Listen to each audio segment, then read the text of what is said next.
47-এ স্বাধীনতা এলো, দেশ ভাগ হলো।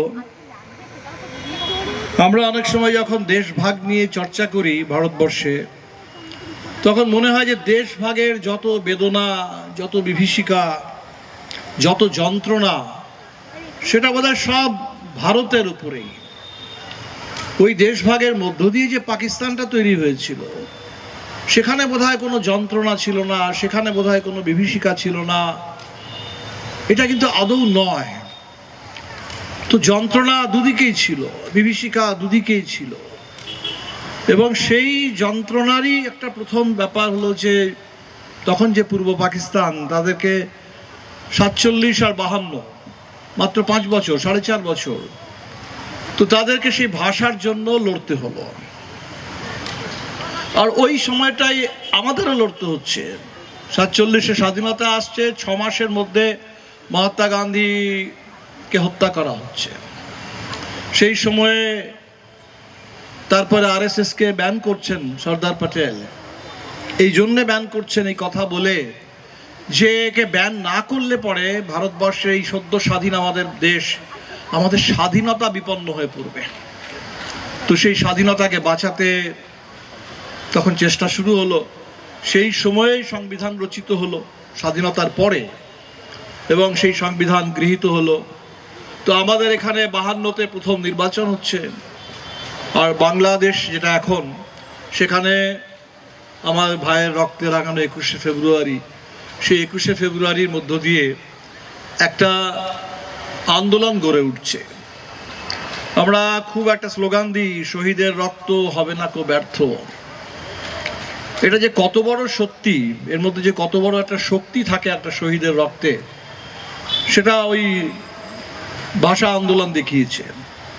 52-র 21শে ফেব্রুয়ারি আর 20 বছরের মধ্যে সেই দেশটা, সেই ভাষাকে কেন্দ্র করে একটা দেশ গড়ে উঠছে, যে দেশের নামটা ওই ভাষা নিয়েই, বাংলাদেশ।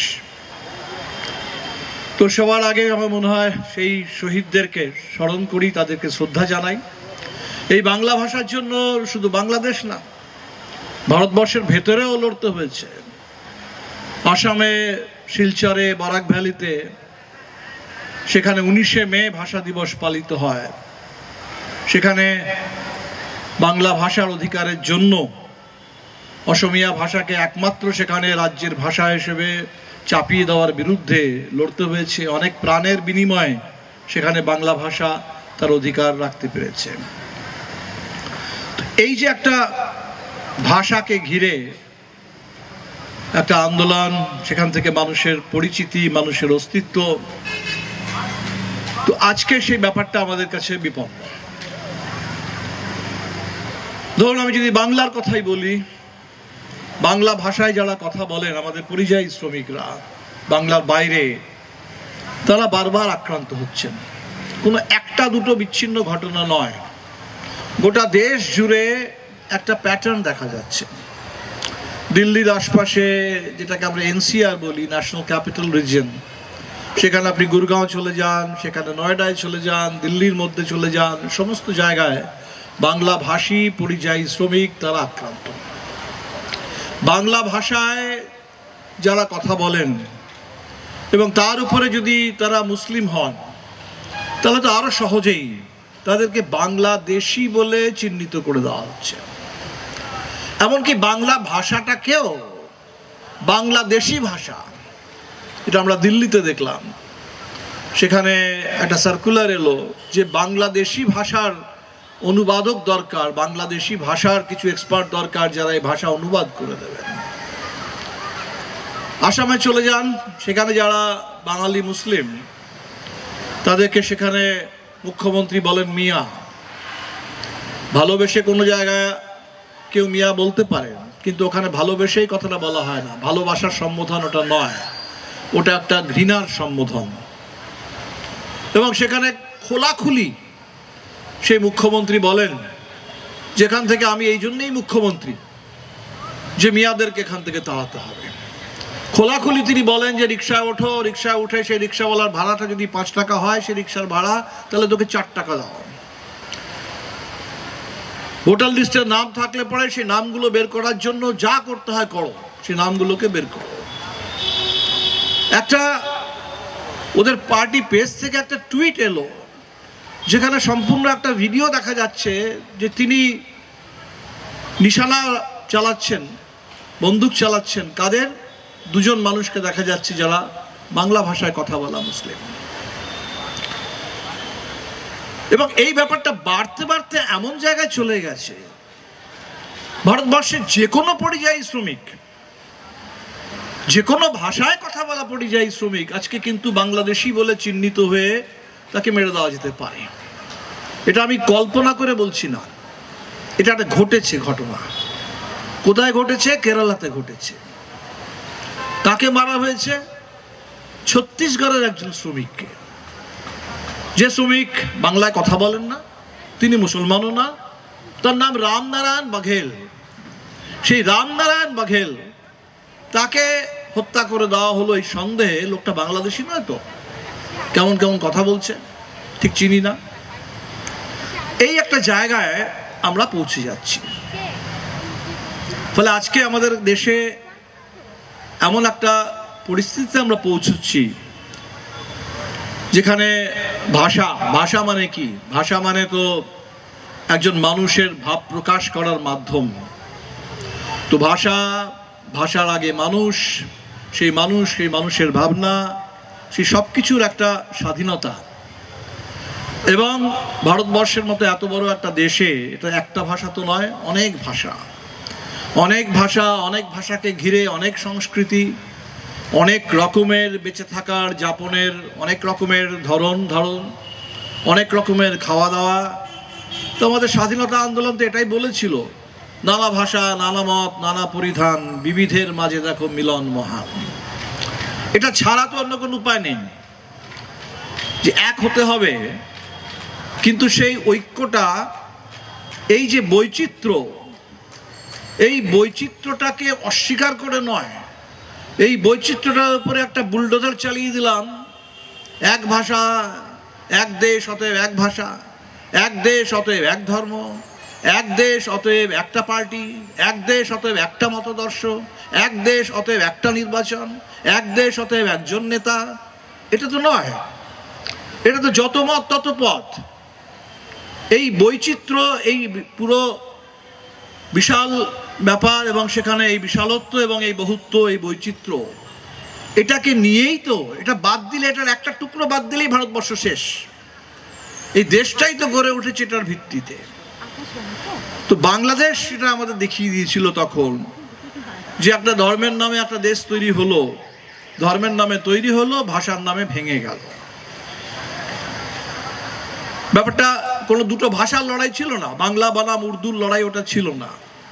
ওটা ছিল একটা ভাষা চাপিয়ে, ওটা রাষ্ট্রের বিরুদ্ধে লড়াইটা ছিল। একটা রাষ্ট্র যে তার ভাষা চাপিয়ে দেবে, এক দেশ অতএব এক ভাষা, এই এক দেশ এক ভাষা, এই চাপিয়ে দেওয়ার বিরুদ্ধে সেখানে ছিল বিদ্রোহ। সেখান থেকে এসেছে বাংলাদেশ। এটার মধ্যে কোনো বাংলা বনাম উর্দু, আমার ভাষা ভালো তোমার ভাষা খারাপ, এই ভাষাটা অনেক বেশি ইতিহাস আছে, এটা কোনো ইতিহাস নেই, এমন কিচ্ছু ব্যাপার নয়। সবাইকে নিয়ে। তো ভারতের মতো দেশ, সেখানে বহু ভাষা। আমাদের দেশে ধরুন অনেক সময় ভুল করে অনেকে বলেন যে ন্যাশনাল ল্যাঙ্গুয়েজ, ভারতবর্ষে কোনো রাষ্ট্রভাষা নেই, ভারতবর্ষের কোনো জাতীয় ভাষা নেই। আমাদের সংবিধান বলে না। আমাদের সংবিধান বলে ৮ম তফসিল আছে, সেখানে তফসিলি, সেখানে সেটাতে 22টা ভাষা এখনো আছে। আগে কম ছিল, ধীরে ধীরে বেড়েছে।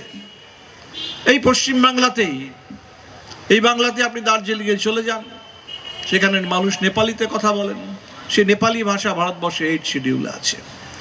বাংলার আদিবাসীদের মধ্যে চলে যান, যারা সাঁওতালি ভাষায় কথা বলেন, সেই ভাষা আমাদের সংবিধানের মধ্যে আছে। 8ম তফসিল এখনো বোধহয় সম্ভবত বিহারের ভোজপুরের, বিহার কেন, বিহার, উত্তরপ্রদেশ, এই পুরো ভোজপুরি একটা বড় এলাকা আছে, সেই ভোজপুরি ভাষাটা এখনো বোধহয় 8ম ওটাতে আসেনি, 8 শিডিউলে, তার লড়াই চলছে। তাহলে আমাদের এখানে অবশ্যই দুটো ভাষা আছে, যেটাকে যোগাযোগের জন্য, হিন্দি অনেক বেশি মানুষ সেটাতে কথা বলেন, কোনো না কোনোভাবে কথা বলেন, আর ইংরেজি যেটা আমাদের যোগাযোগের মাধ্যম, যেটা ছাড়া আমরা অনেক সময় কথা পরস্পর যোগাযোগ গড়ে তুলতে পারি না। এই দুটো ভাষা সরকারি ভাষা হিসেবে, কাজের ভাষা হিসেবে স্বীকৃত, 22টা ভাষা সেখানে স্বীকৃত। তো আমার সংবিধান দাঁড়িয়ে আছে এই জায়গাটার উপরে যে সেখানে এই মাল্টিলিঙ্গুয়াল, মাল্টিকালচারাল, এটার উপরে দাঁড়িয়ে ভারতবর্ষ দেশটা তৈরি হয়েছে। এটা সর্বত্র আছে। এটা স্বাধীনতা আন্দোলনের ভেতরে ছিল, স্বাধীনতা আন্দোলনের বাইরেও ধর্মের মধ্যে ছিল। আমি রামকৃষ্ণ মিশনে পড়াশোনা করেছি, নরেন্দ্রপুর রামকৃষ্ণ মিশনে ছিলাম। আমাদের যখন স্কুল শুরু হতো সকালবেলায় অ্যাসেম্বলিতে, সেখানে বিবেকানন্দ রচনা থেকে পাঠ করা হতো অধিকাংশ দিন। অন্য কারুর রচনা থেকেও পাঠ হতো, কিন্তু বিবেকানন্দ রচনা থেকে পাঠ হতো অনেক বেশি। তো বিবেকানন্দ সেই বিখ্যাত বক্তৃতা, শিকাগো বক্তৃতা, কতবার যে আমরা পাঠ করেছি, কতবার যে শুনেছি। তো সেই বক্তৃতায় বিবেকানন্দ কি বলছেন? বিবেকানন্দের অদ্ভুত কথা বলছেন যে আমার গর্ব যে আমি এমন একটা ধর্ম থেকে এসেছি, হিন্দু ধর্মের কথাই বলছেন, যে আমার এই ধর্মটা এটা বা অন্য ধর্মগুলোকেও সঠিক মনে করে, অন্য ধর্মগুলোকে কোনো রকমের সহ্য করে নেয় যে ঠিক আছে বাবা ওরাও থাকুক, এমনটা নয়। সব ধর্মকে সত্যি মনে করে এবং সেই জন্য সমস্ত ধর্মের মধ্যে সব ধর্মকে সম্মান করে। বলে আমি এমন গর্বিত, আমি এমন একটা দেশ থেকে এসেছি যে দেশ চিরকাল যুগে যুগে পৃথিবীর বিভিন্ন প্রান্তে যারা যে কোনো কারণে যারা নির্যাতিত, যারা নিপীড়িত, যারা সেই দেশ থেকে যাদেরকে বের করে দেওয়া হচ্ছে, তারা ভারতবর্ষে এসে সসম্মানে আশ্রয় পেয়েছেন। সবাইকে আশ্রয় দিয়েছে আমার দেশ। আজকের মতো নয়, যখন সুপ্রিম কোর্টের চিফ জাস্টিসও বলছে রোহিঙ্গা রিফিউজি তাদেরকে আমরা দেবো কেন, ওরা তো আক্রমণ করতে এসেছে। সব থেকে অসহায়, সব থেকে নিঃসম্বল, সব থেকে এই মুহূর্তে আক্রান্ত ওটা পৃথিবীর মানচিত্রে ধরুন রোহিঙ্গা, কেউ যদি গাজার ওই প্যালেস্টাইনের বাচ্চাগুলোকে বলে দেয় যে ওরা তো আক্রমণ করতে এসছে, এর থেকে বড় অমানবিক কথা তো কিছু হতে পারে না। তো বিবেকানন্দ সেই সময় বলছেন যে আমার সবাইকে নিয়ে, সবাইকে আশ্রয় দিয়ে, এবং একটা ব্যাপারটা একটা অন্য জায়গায় চলে গেল। আজকে আমরা একটা কথা বারবারই বলি যে আমরা আমাদের মধ্যে সহনশীলতা দরকার, অন্যকে সহ্য করা, মেনে নেওয়া, সহ্য করা। যারা সহ্য করে না তাদেরকে বলা হয় ইনটলারেন্ট, টলারেট করছেন না। বিবেকানন্দ ব্যাপারটাকে ওই স্তরে রাখছেনই না, বলছেন ব্যাপারটা টলারেন্সের নয়, ইউনিভার্সাল টলারেন্স নয়, ইউনিভার্সাল রেসপেক্ট। তাকে শুধু মেনে নেওয়া, তাকে শুধু সহ্য করে নেওয়া নয়, তাকে সম্মান দেওয়া।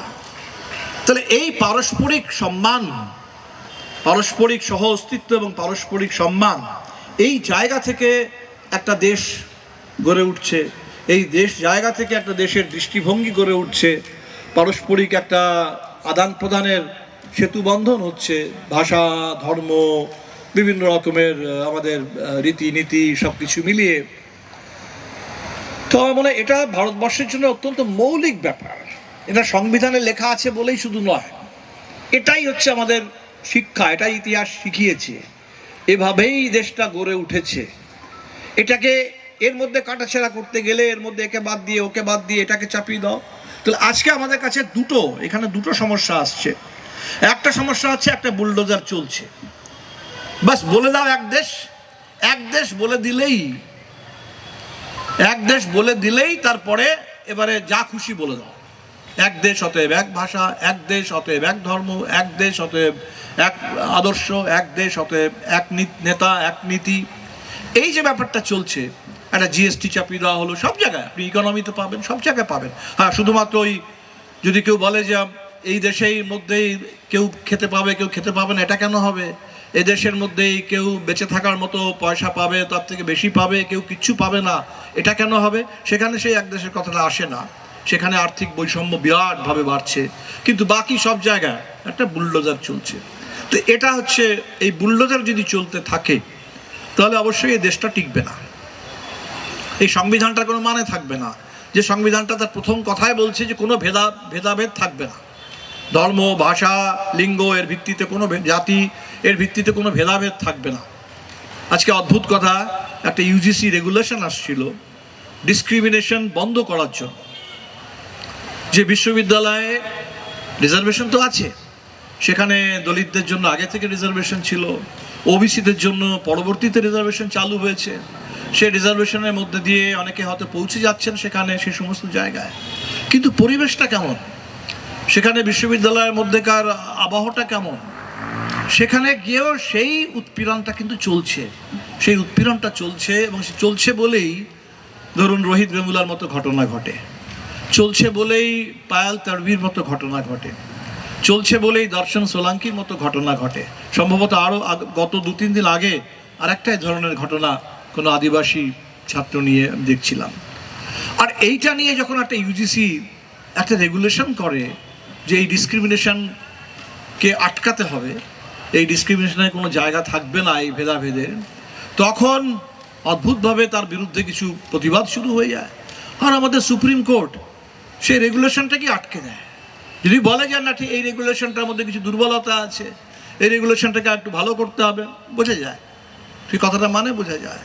কিন্তু বলছে এই সমস্ত এই কথাগুলো বলছো কেন, এই ডিসক্রিমিনেশনের কথা, এই ডিসক্রিমিনেশনের কথা বলছো কেন? এই কথাগুলো বললেই তো নাকি দেশের ঐক্যটা ক্ষতিগ্রস্ত হবে। অদ্ভুত কথা। এই কথাগুলো তো বলতেই হবে, এই কথাগুলো বলতে হবে, এই ডিসক্রিমিনেশনটাকে ভাঙতে হবে, শেষ করতে হবে। তা যদি না হয় তাহলে এই দেশটা এগোতেই পারবে না, একটা দেশ গড়েই উঠতে পারবে না। আম্বেদকরের কথা আমরা এত বলি, আম্বেদকর বলেছেন যে অ্যান্টি ন্যাশনাল কে? কাস্ট। কাস্ট হচ্ছে অ্যান্টি ন্যাশনাল, কাস্ট সিস্টেম, এই ব্রাহ্মণ্যবাদ, এটা হচ্ছে অ্যান্টি ন্যাশনাল। এটাকে নিয়ে একটা দেশ গড়ে উঠতে পারে না, একটা আধুনিক জাতি গড়ে উঠতে পারে না। তাহলে এই যে জায়গাটায়, সেখানে আমি দেখলাম সুপ্রিম কোর্ট তাকে আটকে দিল। আর 2 দিন আগে জেএনইউ যিনি এখন ভাইস চ্যান্সেলর, তার একটা ইন্টারভিউ শুনছি, সেখানে তিনি বলছেন যে এটা একটা নেশার মতো, নাকি আমেরিকার কালো মানুষদেরকে তাদেরকে নেশাগ্রস্ত করে রাখা হয়েছে, যে তারা উৎপীড়িত। উৎপীড়ন বলে আসলে কিছু নেই। উৎপীড়িত, আমরা নিপীড়িত, নির্যাতিত, আমাদের বিরুদ্ধে সেখানে ভেদাভেদ হচ্ছে, এই কথাটা বলা মানে হচ্ছে একটা ভুলভাবে, ভুল বুঝিয়ে দেওয়া হয়েছে, একটা নেশাগ্রস্ত, দে আর ড্রাগড উইথ ভিকটিমহুড।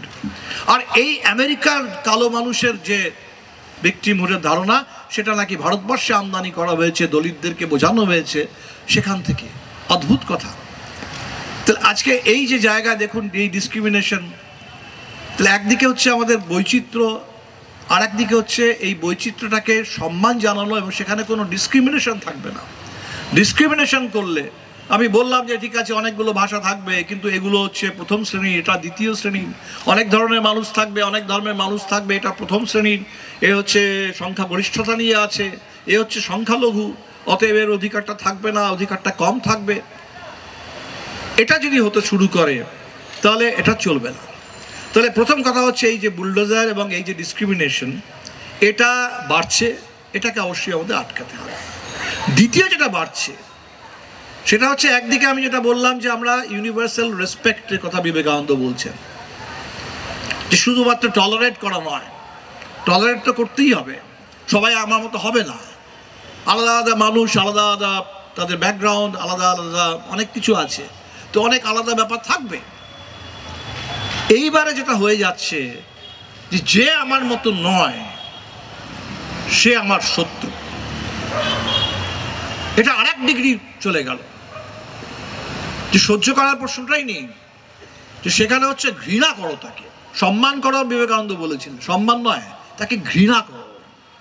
এবং ঘৃণা করো, ঘৃণা যে করছে তার হাতে যদি রাষ্ট্র ক্ষমতা থাকে, তার হাতে যদি ভারতবর্ষের সমস্ত এখন যে বিশ্ববিদ্যালয়গুলো যদি সমস্ত ভাইস চ্যান্সেলর থাকে, তার হাতে যদি সিলেবাস তৈরি করার ক্ষমতা থাকে, স্কুলে বাচ্চারা কি পড়বে, কোন ইতিহাসটা পড়বে, কোনটা সঠিক মনে করবে, কোনটাকে বুঝবে, এই ক্ষমতাটা যদি তার হাতে থাকে, তাহলে তো সে মারাত্মক এই ঘৃণাটাকেই ভারতবর্ষের সিলেবাস বানিয়ে দেওয়া হবে।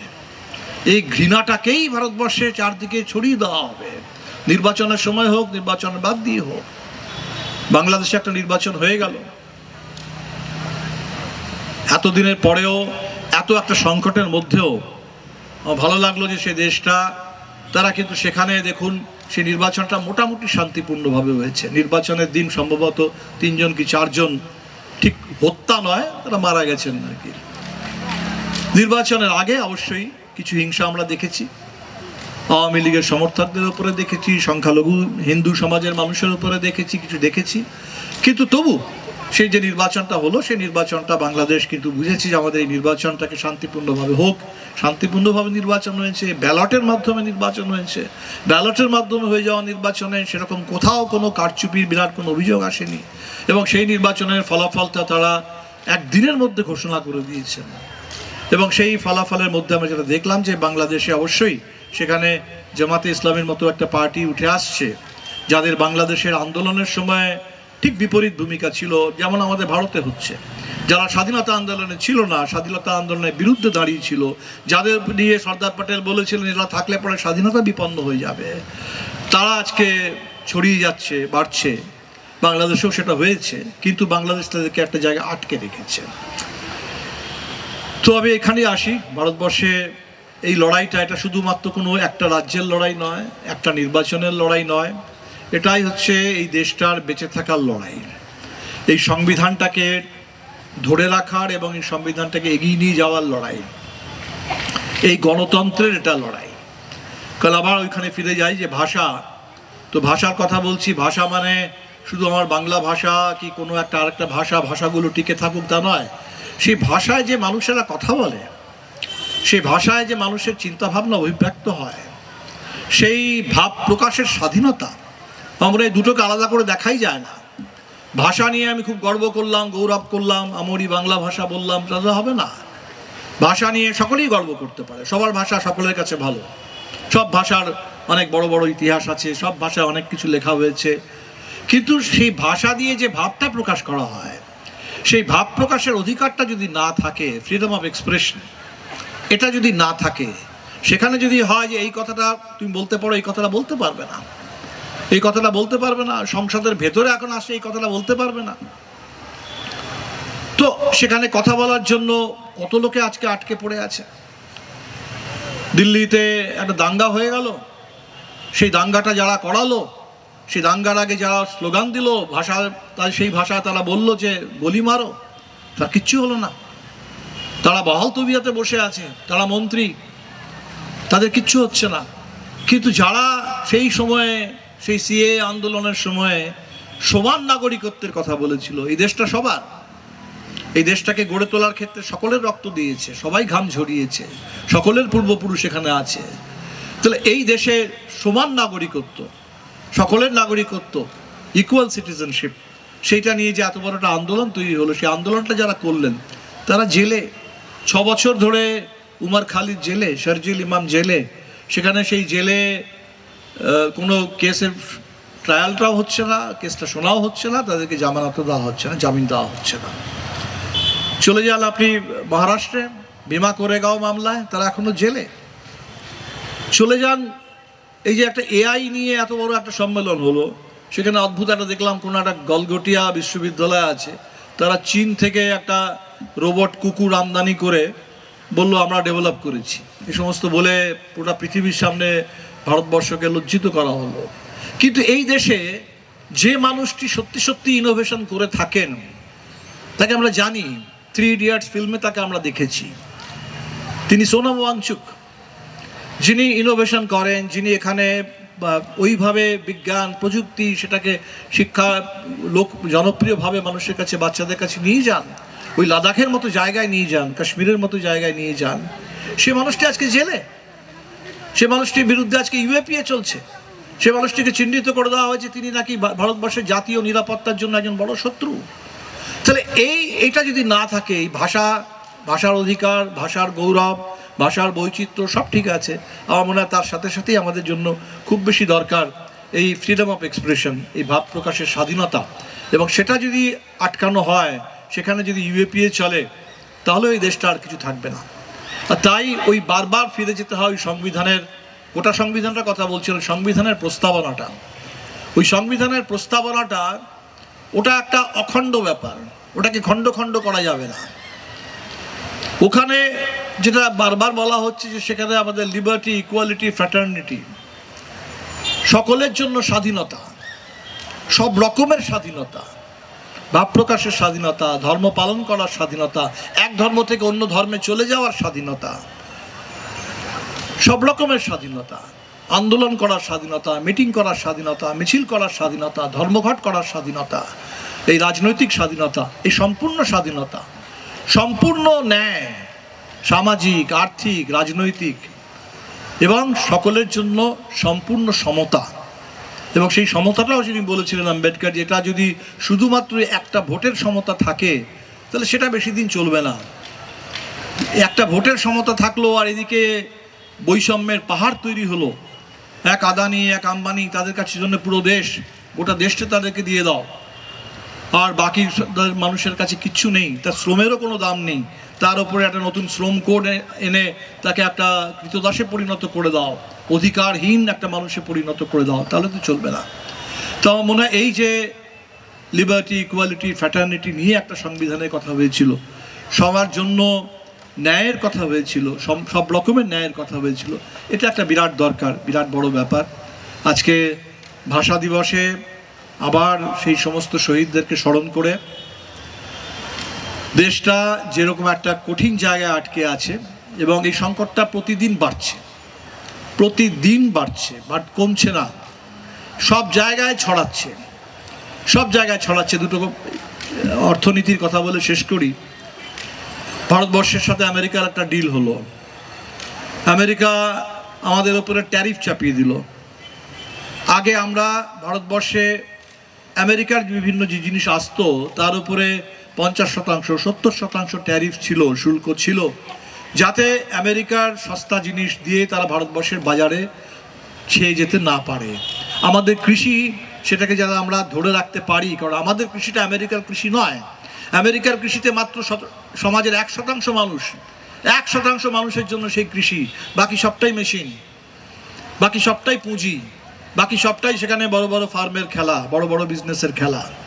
আমাদের কৃষি মানে হচ্ছে 50%, 60% মানুষ, তাদের বেঁচে থাকা, ওই ছোট ছোট জোত, ছোট ছোট ক্ষেত, সেই ছোট ছোট কৃষক। তাহলে আমাদের কৃষি আর আমেরিকার কৃষির মধ্যে যদি বলে দেওয়া হয় যে একসাথে লড়ে নাও, আর আমেরিকার দুধ চলে আসবে, আমেরিকার সেখান থেকে ফসল চলে আসবে, আমেরিকার সমস্ত তেল চলে আসবে, তাহলে আমাদের কৃষক যাবে কোথায়? সেই রকম একটা আমাদের উপরে চাপিয়ে দেওয়া হলো ট্রেড ডিল।